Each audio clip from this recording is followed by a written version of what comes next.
How to send photos and videos on Telegram X. In this video, I'm going to show you how you can easily do this.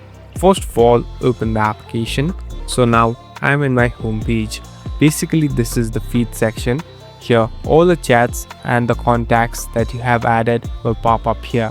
Now, simply select the person whom you want to send photos and videos. So here I'm tapping on one. So we in this chat section. Here on the right bottom, you can see this attach icon. Simply tap on this attach icon. So here, this is the section where you can attach different photos or videos that you want to send. Here, you can easily browse through them and select the one that you want to send. Here on the right bottom, simply send it and it's done. So the photo has been sent to the next party. Thank you for watching this video. I hope this video will help you.